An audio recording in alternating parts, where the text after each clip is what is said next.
اس نے کہا مجھے امین کے پیغمبر کے بارے میں خبر دو، وہ کیا کر رہے ہیں؟ لوگوں نے کہا کہ وہ مکہ سے نکلے ہیں اور مدینہ گئے ہیں۔ اس نے کہا کیا عرب کے لوگ ان سے لڑے ہیں؟ ہم نے کہا ہاں۔ اس نے کہا انہوں نے عربوں کے ساتھ کیا کیا؟ ہم نے کہا کہ وہ اپنی گرد و پیش کے عربوں پر غالب آ چکے ہیں۔ اس نے کہا یہ بات ہو چکی؟ ہم نے کہا ہاں۔ اس نے کہا کہ خبردار رہو، یہ بات ان کے حق میں بہتر ہے کہ وہ پیغمبر کے تابعدار ہوں، اور البتہ میں تم سے اپنا حال کہتا ہوں کہ میں مسیح یعنی دجال ہوں، اور البتہ وہ زمانہ قریب ہے کہ جب مجھے نکلنے کی اجازت ہوگی پس میں نکلوں گا اور سیر کروں گا، اور کسی بستی کو بھی نہ چھوڑوں گا جہاں 40 رات کے اندر نہ جاؤں گا، اور کسی بستی کو نہ چھوڑوں گا جہاں 40 رات کے اندر نہ جاؤں گا، سوائے مکہ اور طیبہ کے، کہ وہاں جانا مجھ پر حرام ہے یعنی منع ہے۔ جب میں ان دونوں بستیوں میں سے کسی ایک کے اندر جانا چاہوں گا تو میرے آگے ایک فرشتہ بڑھ جائے گا اور اس کے ہاتھ میں ننگی تلوار ہوگی، اور وہ مجھے اندر جانے سے روک دے گا۔ سیدہ فاطمہ نے کہا کہ پھر نبی صلی اللہ علیہ وسلم نے اپنی چھڑی منبر پر مار کر فرمایا کہ طیبہ یہی ہے، خبردار رہو، بھلا میں تم کو اس کی حال کی خبر نہیں دے چکا ہوں؟ تو اصحاب نے کہا جی ہاں یا رسول اللہ صلی اللہ علیہ وسلم۔ آپ صلی اللہ علیہ وسلم نے فرمایا کہ مجھے تمیم کی یہ بات اچھی لگی جو اس چیز کے موافق ہوئی جو میں نے تم لوگوں سے دجال اور مدینہ اور مکہ کے حال سے فرمایا تھا۔ خبردار رہو کہ وہ شام اور یمن کے سمندر میں ہے، نہیں بلکہ وہ مشرق کی طرف ہے، وہ مشرق کی طرف ہے، وہ مشرق کی طرف ہے۔ مدینہ کے مشرق میں بحیرہ موجود ہے جس میں بنیادی طور پر 4 بڑے جزیرے موجود ہیں۔ پہلا جزیرہ یمن میں اسکوٹرا، دوسرا عمان میں میسرا، انڈیا میں لکشدیپ جزیرہ، اور چوتھا جو پاکستان میں آتا ہے وہ استولا، جسے جزیرہ ہفت تلار بھی کہا جاتا ہے۔ ہفت تلار بلوچی زبان کا لفظ ہے جس کا مطلب ایسی 7 چوٹیاں ہیں جو ایک دوسرے کے ساتھ جڑی ہوئی ہیں۔ ناظرین، یہاں اگر دجال کے قتل کی بات کی جائے تو نزول عیسیٰ علیہ السلام سے پہلے دجال شام میں فلسطین کے ایک شہر تک پہنچ جائے گا جو باب لد پر واقع ہوگا، اور مسلمان افیق نامی گھاٹی کی سمت جائیں گے۔ یہاں سے وہ اپنے مویشی چرنے کے لیے بھیجیں گے جو سب کے سب ہلاک ہو جائیں گے۔ بالآخر مسلمان بیت المقدس کے ایک پہاڑ پر محصور ہو جائیں گے جس کا نام جبل الدخان ہے، اور دجال پہاڑ کے دامن میں پڑاؤ ڈال کر مسلمانوں کی ایک جماعت کا محاصرہ کر لے گا جو کہ انتہائی سخت ہوگا، جس کے باعث مسلمان سخت مشقت میں مبتلا ہو جائیں گے، حتیٰ کہ بعض لوگ اپنی کمان کو جلا کر کھائیں گے۔ دجال آخری بار اردن کے علاقے میں افیق نامی گھاٹی پر نمودار ہوگا۔ اس وقت جو بھی اللہ اور آخرت پر ایمان رکھتا ہوگا وادی اردن میں موجود ہوگا۔ دجال 1/3 مسلمانوں کو قتل کر دے گا، 1/3 کو شکست دے گا، اور صرف 1/3 مسلمان باقی بچیں گے۔ جب محاصرہ طویل ہو جائے تو مسلمانوں کا امیر ان سے کہے گا کہ اب کس چیز کا انتظار ہے، اس سرکش سے جنگ کرو تاکہ شہادت یا فتح میں سے ایک چیز تم حاصل کر لو۔ چنانچہ سب لوگ پختہ عہد کر لیں گے کہ صبح ہوتے ہی نماز فجر کے بعد دجال سے جنگ کریں گے۔ وہ رات سخت تاریک ہوگی اور لوگ جنگ کی تیاری کر رہے ہوں گے کہ صبح کی تاریکی میں اچانک کسی کی آواز سنائی دے گی کہ تمہارا فریاد رس آ پہنچا ہے۔ لوگ تعجب سے کہیں گے کہ یہ تو کسی شکم سیر کی آواز ہے۔ غرض نماز فجر کے وقت حضرت عیسیٰ علیہ السلام نزول فرمائیں گے۔ نزول کے وقت وہ اپنے دونوں ہاتھ 2 فرشتوں کے کاندھوں پر رکھے ہوئے ہوں گے۔ آپ علیہ السلام مشہور صحابی عروہ بن مسعود رضی اللہ تعالیٰ عنہ کے مشابہ ہوں گے۔ آپ کا قد و قامت درمیانہ، رنگ سرخ و سفید، اور بال شانوں تک پھیلے ہوئے سیدھے، صاف اور چمکدار ہوں گے جیسے غسل کے بعد ہوتے ہیں۔ حضرت عیسیٰ علیہ السلام سر جھکائیں گے تو اس سے موتیوں کی مانند قطرے ٹپکیں گے۔ آپ نے جسم پر ایک زرہ اور ہلکے زرد رنگ کے 2 کپڑے پہنے ہوں گے۔ جس جماعت میں آپ کا نزول ہوگا وہ اس زمانہ کے صالح ترین 800 مرد اور 400 خواتین پر مشتمل ہوں گی۔ ان مسلمانوں کے پوچھنے پر آپ اپنا تعارف کروائیں گے اور دجال سے جہاد کے بارے میں ان کے جذبات و خیالات معلوم فرمائیں گے۔ نزول عیسیٰ علیہ السلام کے وقت امام مہدی مسلمانوں کے امیر ہوں گے۔ آپ کا ظہور عیسیٰ علیہ السلام سے پہلے ہو چکا ہوگا۔ حضرت عیسیٰ علیہ السلام کا نزول دمشق کی مشرقی سمت میں سفید منارے کے پاس یا بیت المقدس میں امام مہدی کے پاس ہوگا۔ اس وقت امام مہدی نماز پڑھانے کے لیے آگے بڑھ چکے ہوں گے اور نماز کی اقامت ہو چکی ہوگی۔ امام مہدی حضرت عیسیٰ علیہ السلام کو امامت کے لیے بلائیں گے، مگر وہ انکار کر دیں گے اور فرمائیں گے کہ یہ اس امت کا اعزاز ہے کہ اس کے بعض لوگ بعض کے امیر ہیں۔ جب امام مہدی امامت چھوڑ کر پیچھے ہٹنے لگیں گے تو عیسیٰ علیہ السلام ان کی پشت پر ہاتھ رکھ کر فرمائیں گے کہ تم ہی نماز پڑھاؤ، کیونکہ اس نماز کی اقامت تمہارے لیے ہو چکی ہے۔ چنانچہ اس وقت کی نماز امام مہدی ہی پڑھائیں گے اور حضرت عیسیٰ علیہ السلام بھی ان کے پیچھے نماز پڑھیں گے اور رکوع سے اٹھ کر سمیع اللہ لمن حمدہ کے بعد فرمائیں گے۔ غرض نماز فجر سے فارغ ہو کر حضرت عیسیٰ علیہ السلام دروازہ کھلوائیں گے جس کے پیچھے دجال ہوگا اور اس کے ساتھ 70,000 مسلح یہودی ہوں گے۔ آپ ہاتھ کے اشارے سے فرمائیں گے کہ میرے اور دجال کے درمیان سے ہٹ جاؤ۔ دجال حضرت عیسیٰ علیہ السلام کو دیکھتے ہی اس طرح گھلنے لگے گا جیسے نمک پانی میں گھلتا ہے۔ پھر حضرت عیسیٰ علیہ السلام آگے بڑھ کر اس کو واب لد کے مقام پر قتل کر دیں گے اور اس کی حالت یہ ہوگی کہ شجر و ہجر آواز لگائیں گے کہ اے روح اللہ، میرے پیچھے یہودی چھپا ہے۔ چنانچہ وہ دجال کے چیلوں میں سے کسی کو بھی زندہ نہ چھوڑیں گے۔ پھر حضرت عیسیٰ علیہ السلام صلیب کو توڑیں گے، یعنی صلیب پرستی ختم کر دیں گے، خنزیر کو قتل کر کے جنگ کا خاتمہ کریں گے، اور اس کے بعد مال و دولت کی ایسی فراوانی ہوگی کہ اسے کوئی قبول نہ کرے گا، اور لوگ ایسے دیندار ہو جائیں گے کہ ان کے نزدیک ایک سجدہ دنیا و مافیہ سے بہتر ہوگا۔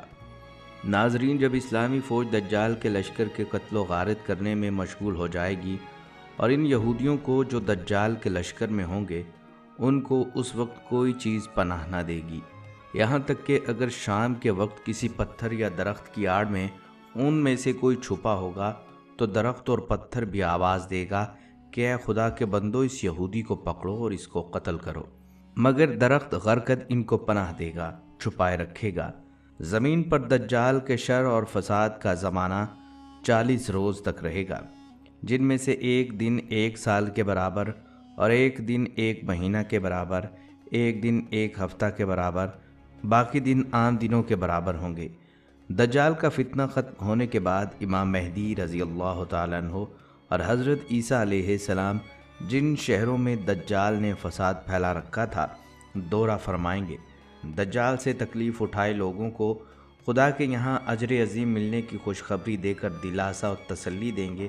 خروج دجال کے متعلق عقیدہ رکھنا کتنا اہم اور فتنہ دجال کی کتنی اہمیت ہے، اس کا اندازہ اس امر سے لگایا جا سکتا ہے کہ حدیث کی تمام مستند کتابوں میں اس کا ذکر تواتر سے موجود ہے۔ امام بخاری نے دجال پر ایک خصوصی باب مختص کیا ہے اور صحیح بخاری میں 51 مرتبہ دجال کا ذکر آیا ہے۔ صحیح مسلم میں بھی دجال پر ایک باب قائم ہے اور صحیح مسلم میں لفظ دجال 65 مرتبہ مرکوز ہے۔ سنن ابی داؤد اور جامع ترمذی میں بھی دجال پر ابواب موجود ہیں اور ان دونوں مجموعہ ہائے احادیث میں لفظ دجال بالترتیب 28 اور 33 مرتبہ آیا ہے۔ ناظرین، بات سوچنے کی یہ ہے، کیا دجال آزاد ہو چکا ہے؟ رسول اللہ صلی اللہ علیہ وسلم نے فرمایا، بے شک میں دیکھ رہا ہوں کہ تمہارے گھروں کی جگہوں میں فتنے ایسے گریں گے جیسے بارش کے قطرات گرتے ہیں۔ ایسا محسوس ہو رہا ہے کہ یہ دنیا ایک خطرناک معرکہ کی طرف رواں دواں ہے، جسے اسلام اور اہل کتاب میں ہر مجدون کہا گیا ہے۔ مسلمان اور اہل کتاب کے درمیان ہونے والی یہ لڑائی تاریخ کی سب سے تباہ کن اور بدترین لڑائی ہوگی۔ اب بات کرتے ہیں دجال کے فتنے سے کیسے بچا جا سکتا ہے۔ اپنی امت کو آخری نبی صلی اللہ علیہ وسلم نے فتنہ دجال سے بچنے کی احتیاطی تدابیر سکھلائی ہیں۔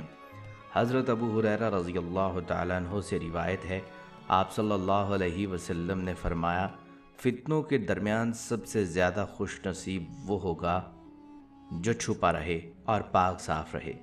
اگر سامنے آئے تو کوئی اسے پہچان نہ سکے، اگر سامنے نہ ہو تو کوئی اس کا حال احوال نہ پوچھے۔ اور لوگوں میں سب سے زیادہ بد نصیب وہ خطیب ہوگا جو بلند آواز سے فصیح و بلیغ خطبہ دے گا، اور وہ سوار ہوگا جو سواری کو تیز دوڑنے پر مجبور کرے گا۔ ان فتنوں کے شر سے وہی نجات پائے گا جو سمندر میں ڈوبنے والے کی طرح خلوص سے دعا مانگے گا۔ حضرت عبداللہ بن عمر رضی اللہ تعالیٰ عنہ کی روایت ہے کہ آپ صلی اللہ علیہ وسلم نے فرمایا، اے عبداللہ بن عمر، اگر تو ادنا درجہ کے لوگوں کے درمیان رہ گیا تو پھر کیا کرے گا؟ یہ وہ لوگ ہوں گے جنہوں نے اپنے عہد و پیمان اور امانتوں کو ضائع کر دیا، پھر وہ ایسے ہو گئے۔ اور آپ صلی اللہ علیہ وسلم نے ہاتھوں سے اشارہ کرتے ہوئے اپنی انگلیوں کو آپس میں پیوست کر لیا۔ انہوں نے پوچھا، ایسے وقت میں میرے لیے کیا حکم ہے؟ آپ صلی اللہ علیہ وسلم نے فرمایا، عام لوگوں کو چھوڑ کر خاص لوگوں کے ساتھ مل جانا۔ خواتین و حضرات، دجال کا فتنہ تاریخ کا سب سے بڑا امتحان ہوگا، اور وہ صرف ایمان، علم اور اللہ کی مدد سے ہی شکست کھا سکتا ہے۔ اللہ کے نبی صلی اللہ علیہ وسلم نے ہمیں نہ صرف ان فتنوں سے خبردار کیا بلکہ ان سے بچنے کا راستہ بھی دکھایا۔ سورہ کہف کی تلاوت، مضبوط ایمان اور اللہ کی پناہ مانگنا ہی ہماری سب سے بڑی ڈھال ہے۔ آج کا سبق یہ ہے کہ ہم صرف زمانہ آخر کی نشانیاں دیکھ کر حیران نہ ہوں، بلکہ اپنے اندر جھانکیں اور سوچیں کہ کیا ہم دجال جیسے فتنے کا سامنا کرنے کے لیے تیار ہیں۔